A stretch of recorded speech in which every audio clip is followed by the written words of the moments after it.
नमस्कार क्लास में आप सभी का एक बार फिर से स्वागत है। मैं कुलदीप गुप्ता आपके लिए एक और छोटी सी क्लास लेके आया हूँ और आज की क्लास में हम पढ़ेंगे क्षेत्रफल और परिमाप। क्षेत्रफल में हम पढ़ेंगे आयत, वर्ग, त्रिभुज और वृत्त का परिमाप और क्षेत्रफल। परिमाप और क्षेत्रफल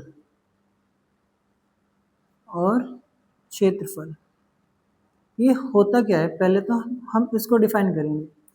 जैसे मान लीजिए आपके घर के सामने एक पार्क है, ये पार्क है। पार्क की जो बाउंड्री होती है, जो ईंट से दीवार बनाई जाती है, उसे बाउंड्री बोला जाता है, उसे बैरिकेडिंग भी बोला जाता है। उस दीवार को बोला जाता है परिमाप। और उसके अंदर का जो ग्राउंड है, जो भूमि है, जिसकी जगह वो कवर कर रहा है, उसे बोलते हैं हम क्षेत्रफल। क्या बोलते हैं? क्षेत्रफल। ठीक है, ऐसा नहीं है कि आपको पता नहीं है, लेकिन फिर भी पता होना चाहिए क्षेत्रफल क्या होता है, परिमाप क्या होता है।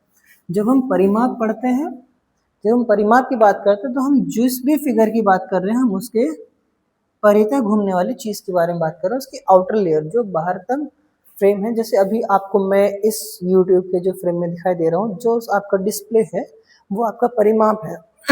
और परिमाप के अंदर जितना मैं दिखाई दे रहा हूँ, व्हाइट बोर्ड जितना दिखाई दे रहा है, वो आपका सारा क्षेत्रफल है। तो पहले हम पढ़ेंगे आयत का परिमाप और क्षेत्रफल।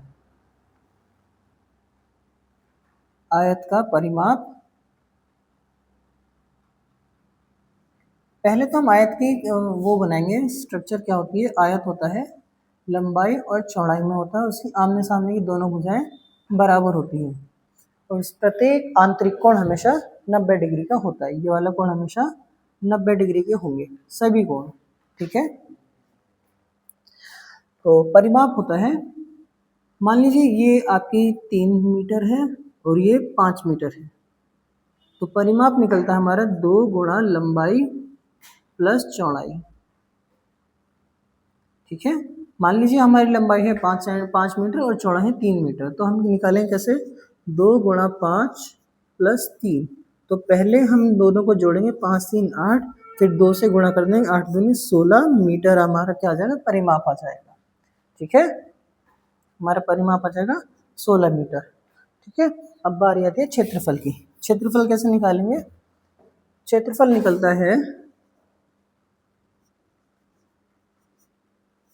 निकलता है लंबाई और चौड़ाई की आपस में मल्टीप्लाई करके। ठीक है, फिर से मान लीजिए हमारी लंबाई है 5 मीटर और चौड़ाई हमारी 3 मीटर। 5 या 15 मीटर स्क्वायर हो जाएगा। क्यों हुआ? अच्छा, परिमाप में क्या था? हमारा मीटर आया था और यहाँ पर हमारे मीटर स्क्वायर आ रहा है, क्योंकि 1 मीटर इसका 1 मीटर इसका, तब 2 मीटर हम मल्टीप्लाई करें तो 1 और 1 2 हो जाता है। ठीक है, तो क्षेत्रफल जब भी आएगा मीटर स्क्वायर में आएगा। अगर ये आप ये नहीं लगाते हो, मीटर स्क्वायर नहीं लगाते, तो मार्क्स कटने के पूरे चांसेस हैं आपके, तो ये जरूर लगाइएगा। ये हो गया हमारा क्षेत्रफल। ठीक, क्षेत्रफल हम पढ़ रहे हैं आयत का क्षेत्र, आयत और आयत का विकर्ण होता है एक। विकर्ण, विकर्ण क्या चीज होता है? विकर्ण होता है एक कोने से दूसरे कोने पे जाने वाली भुजा या रेखा या लाइन। ठीक है, ये विकर्ण होता है हमारा अंडर रूट लंबाई का स्क्वायर प्लस चौड़ाई का स्क्वायर। फिर ये हमारा विकर्ण की लंबाई निकल के आ जाती है, क्या होती है। ठीक है, ये हमारा हो गया आयत। अब बारी आती है वर्ग की। ठीक है, वर्ग की, इसे कॉपी कर लीजिए, पॉज कीजिए, कॉपी कीजिए, बढ़ते हैं हम आगे। ठीक है, चलिए अब बारी आती है हमारी वर्ग की। सेम चीज हम वर्ग में भी पढ़ेंगे, परिमाप, क्षेत्रफल और विकर्ण। और वर्ग में, वर्ग में क्या होता है? वर्ग की सभी भुजाएं बराबर होती हैं, वर्ग की चारों भुजाएं समान होती हैं। अगर ये 5 मीटर है तो ये भी 5 मीटर होगी, और ये भी 5 मीटर, और ये भी 5 मीटर ही होगी। ठीक है, परिमाप, परिमाप की कोई परिभाषा नहीं है। परिमाप क्या होता है? जो भी फिगर है उसकी जितनी भुजाएं, सभी भुजाओं का योग हमारा दी हुई आकृति का परिमाप होता है। 5 + 5 + 5 + 5 हमारा क्या आ जाएगा? 4 गुणा भुजा हमारा क्या होता है? परिमाप वर्ग का, 4 गुणा भुजा। 4 गुणा भुजा मीन्स 4, जो भी भुजा दे रखी होगी 5, 5 4 जा 20 मीटर में है तो मीटर हमारी क्या हो जाएगी परिमाप, और जोड़ने पे होएगा 5 + 5 10, 5 15 5 20। ठीक है, तो भुजा परिमाप हो गया भुजा गुणा 4। बारी आती है क्षेत्रफल की। क्षेत्रफल क्या बताया था, लंबाई गुणा चौड़ाई। इसकी लंबाई और चौड़ाई दोनों सेम है, तो भुजा गुणा भुजा, या फिर कह सकते हैं हम भुजा का स्क्वायर। ठीक है, इसका भी कोई रोल नहीं है, इसका हटा देते हैं। ठीक है, वर्ग का क्षेत्रफल क्या होता है भुजा स्क्वायर, जो भी भुजा देखे उसका सीधा स्क्वायर कर दीजिए। ठीक है, और विकर्ण क्या होता है हमारा, विकर्ण होगा, पिछले वाले विकर्ण में हमने आयत के विकर्ण में क्या करा था, इसका स्क्वायर और इसका स्क्वायर किया था, मीन्स भुजा का स्क्वायर प्लस दूसरी भुजा का स्क्वायर,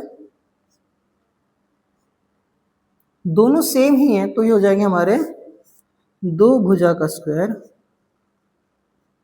और एक स्क्वायर से इसका स्क्वायर कैंसिल हो जाएगा तो हमारे पास बचेगा भुजा √2। ये हमारा विकर्ण हुआ है, तो हम इसको सीधा ये लिख लेंगे, विकर्ण क्या आएगा हमारा भुजा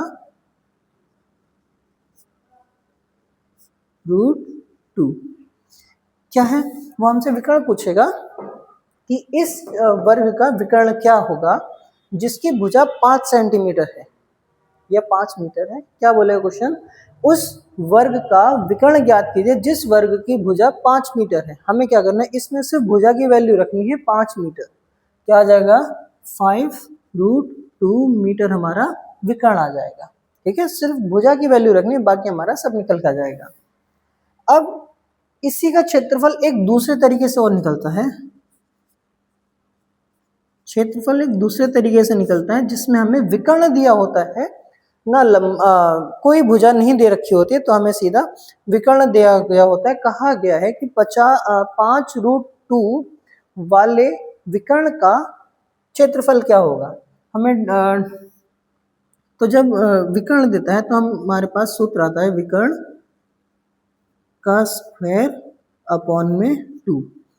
ठीक, विकर्ण की वैल्यू देगा, यहाँ रखेंगे, उसका स्क्वायर करके 2 से डिवाइड कर देंगे, हमारा इसका क्षेत्रफल निकल के आ जाता है। ठीक है, चलिए कॉपी कीजिएगा।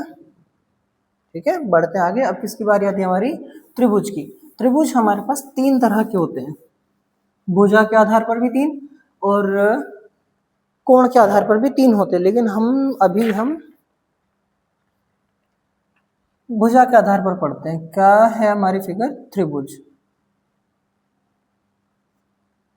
त्रिभुज मीन्स जिसमें 3 भुजाएं हों, और ये होते हैं 3 तरह के। पहला हो गया हमारा समबाहु त्रिभुज,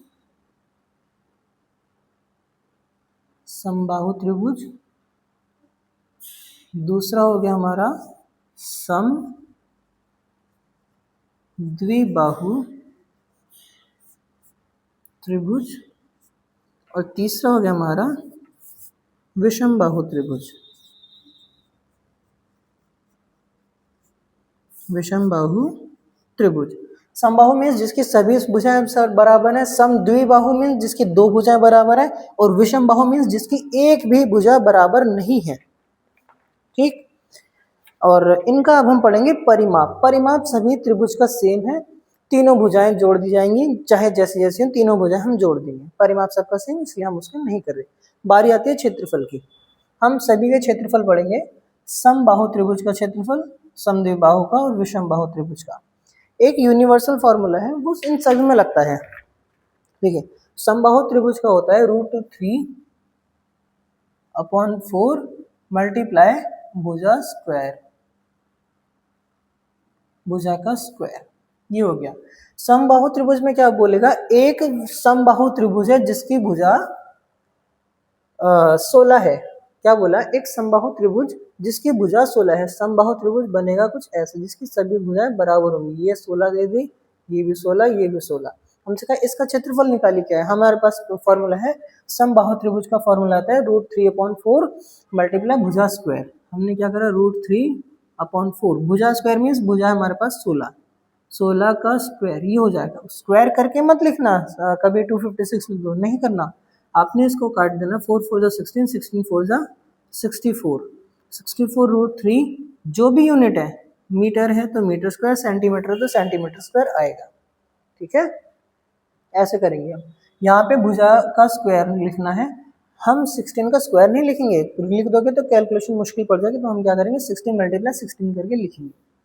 ठीक है, बारी आती है समद्विबाहु त्रिभुज की। समद्विबाहु त्रिभुज का क्या होता है, इसमें दो भुजाएं बराबर होती हैं। ठीक है, ओके, इसमें लगता है 1/2 हाइट इंटू बेस, मीन्स आधार गुणा ऊंचाई। इसमें लगेगा आधार गुणा ऊंचाई। समद्विबाहु त्रिभुज होता है तो वो कुछ इस प्रकार से दिखाई देगा आपको, ये हो गया, ये दो साइड सेम होंगी और ये वाली अलग होगी, और ये आधार हमारा होगा ये वाली लाइन, और ऊंचाई होगी ये वाली लाइन जो डॉटेड आपको दिखाई दे रही है। कुछ भी चीज एक देगा। ठीक है, क्वेश्चन हम करेंगे इस पे आगे, कैसे क्वेश्चन हो बात करेंगे। और विषम बाहु त्रिभुज का जो क्षेत्रफल का फॉर्मूला है वो ये होता है, in under root s into s minus a s minus b s minus c. अब ये एस क्या है सर, हमने अभी इनके परिमाप की बात की थी, परिमाप मीन्स तीनों भुजाओं को योग, और ये एस है परिमाप का आधा,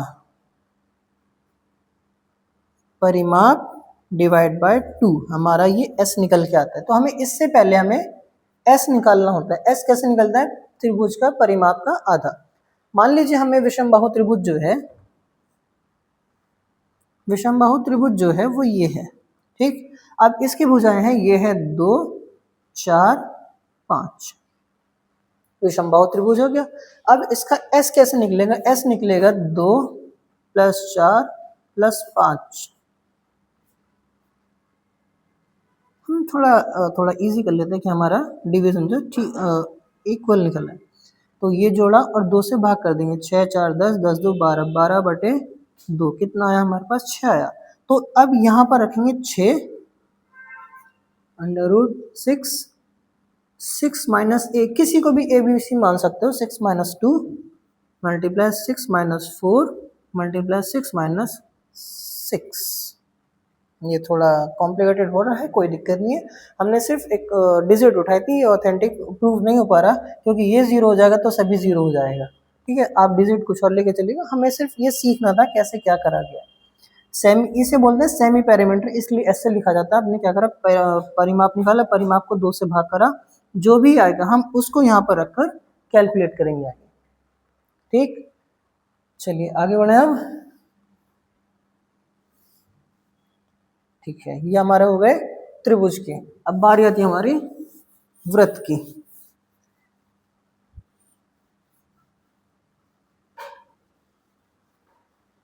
वृत्त,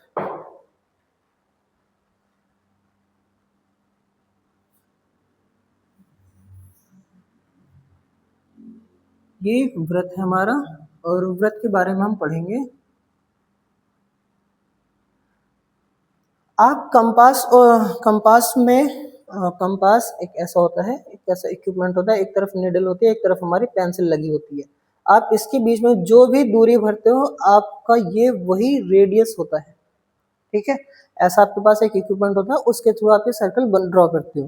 तो जो आपने कंपास में डिस्टेंस फिल की होती है उसे हम बोलते हैं त्रिज्या, और हम उसे r से रिप्रेजेंट करते हैं, वो ये रही त्रिज्या। अब ये जब डबल हो जाती है तो हमारा पूरा व्यास बन जाता है। क्या बन जाता है, व्यास, मीन्स व्यास हो जाएगा हमारा 2 गुणा त्रिज्या। त्रिज्या का 2 गुणा हमारा व्यास हो जाता है। रिलेशन ये पूछेगा, इसको d से रिप्रेजेंट करते हैं और त्रिज्या को r से, तो हो जाएगा d = 2r। रेडियस देगा, रेडियस फाइंड करनी है तो आप हाँ, जो व्यास है उसको 2 से भाग कर दोगे, आपका रेडियस निकल कर देगा। आपके पास ये रिलेशन होता है, जो भी देगा दूसरी चीज पूछेगा तो आप हमेशा इस रिलेशनशिप से निकाल सकते हैं। ठीक है, ये तो हो गया त्रिज्या और व्यास के बीच का संबंध। बारी आती है परिमाप की। पहली बात तो वृत्त का परिमाप नहीं होता, वृत्त की परिधि होती है। परिधि वृत्त के केस में क्या होता है, हम परिमाप को ही परिधि बोलते हैं। परिधि मीन्स इसकी जो आउटर लेयर चल रही है हम उसी को परिधि बोलते हैं। वृत्त की परिधि क्या होती है, 2πr। ठीक है, यहाँ इसमें पाई की वैल्यू होती है 22/7 या फिर 3.14। कुछ भी आप रख सकते हो, आंसर हमारा आएगा। ठीक है, तो ये हो गई वृत्त की परिधि। और अब बारी आती है वृत्त का क्षेत्रफल। वृत्त का क्षेत्रफल होता है πr²। फिर से पाई की वैल्यू हमारी क्या होगी, 22/7 या फिर 3.14 हमारा पाई की वैल्यू होगी। ये हमने कुछ क्षेत्रफल और परिधि के फॉर्मूलाज पढ़े हैं। देखिए ये जो चैप्टर है, ये जितना अच्छा आपके फॉर्मूलाज याद होंगे ये चैप्टर उतना आसान लगेगा आपको। ठीक है, तो आपको मैं एडवाइस दूंगा कि इस चैप्टर के फॉर्मूलाज जितने अच्छे तरीके से कर सकते हैं उतने अच्छे तरीके से कीजिए। इसकी अगली वीडियो में हम इसके इन फॉर्मूलाज पर आधारित कुछ प्रश्नों का हल करेंगे। ठीक है, तब तक आप इन फॉर्मूलाज को याद कीजिए और आगे हम क्वेश्चंस करेंगे। इन्हीं वीडियोस के साथ जुड़े रहिए, बने रहिए हमारे साथ। यहाँ तक हमारे साथ जुड़े रहने के लिए आपको बहुत बहुत धन्यवाद। Thank you so much.